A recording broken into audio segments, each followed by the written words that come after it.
Make no little plans, they have no magic to stir men's blood, and probably will not themselves be realized. Make big plans, aim high in hope and work. Daniel Burnham. If more of us valued food and cheer and song above hoarded gold, it would be a merrier world.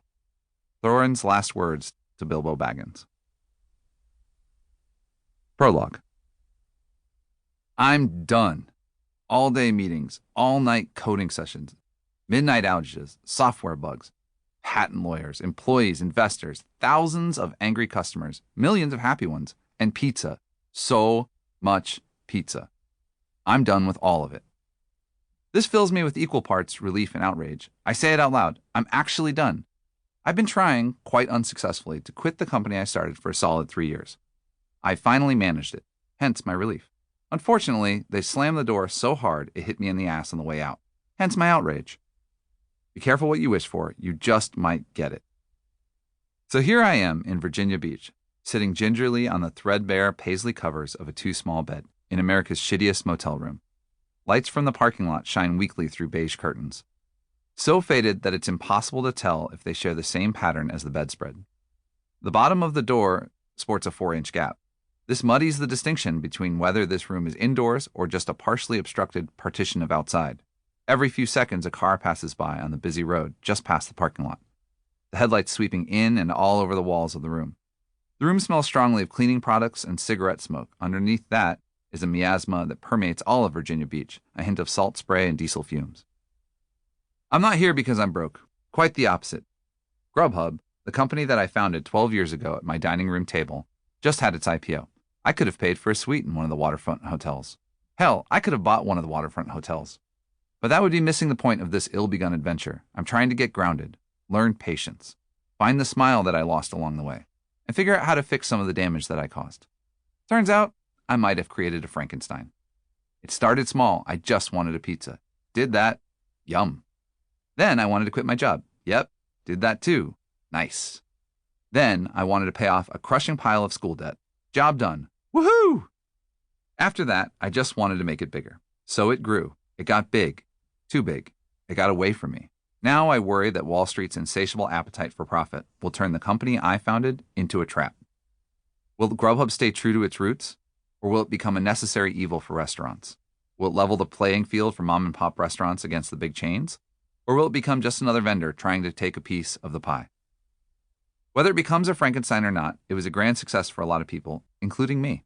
An IPO, so I've been told, is the dream of every entrepreneur. Like I said, be careful what you wish for. You just might get it. So, now what? I'm going for a ride, a long one. I'm going to ride my bike over 4,000 miles right across the United States, Atlantic Ocean to Pacific. I'm going to unwind the 12 years of insane work that almost killed my marriage and left me utterly spent.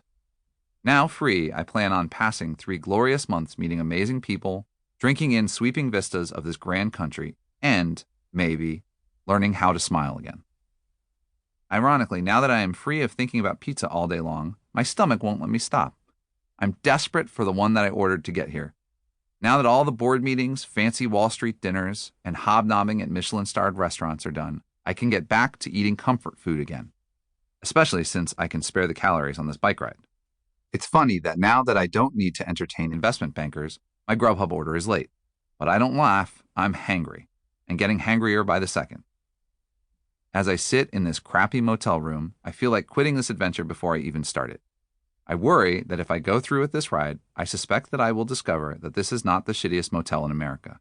Turns out, I'll be right about that. I miss my wife, Christine, in our Chicago home, probably reading a book in our infinitely more comfortable bed, snuggled up with our dog in a house where the doors go all the way down. Back home, there's food in the refrigerator.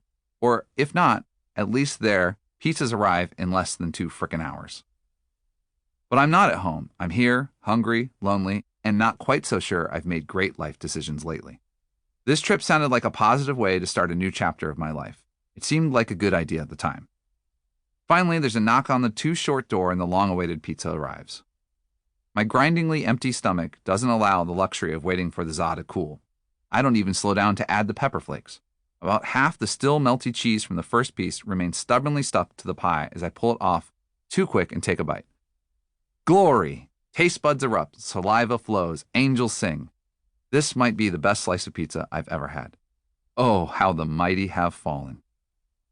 Most people think a Chicago-style pizza is a monstrous 2-inch thick wheel of cheese embedded in a thick cornmeal crust, more akin to a birthday cake than a pizza.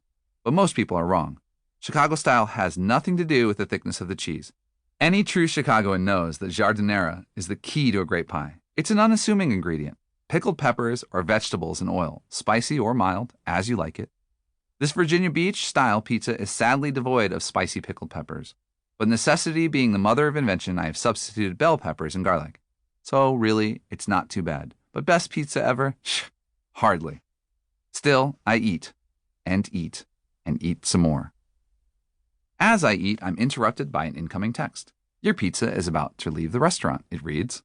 Oh, for fuck's sake. Seriously? I presume they're referring to the mostly eaten pizza sitting here on my crappy motel bed. Clearly, the system I patented at GrubHub 4 years ago, the one that is supposed to increase the accuracy of these texts, still hasn't been implemented correctly. A decade of habit has me opening my email to write a feisty note to the product team about it. And then I remember, I quit today. It's over. It's not my problem anymore. Be careful what you wish for. You just might get it.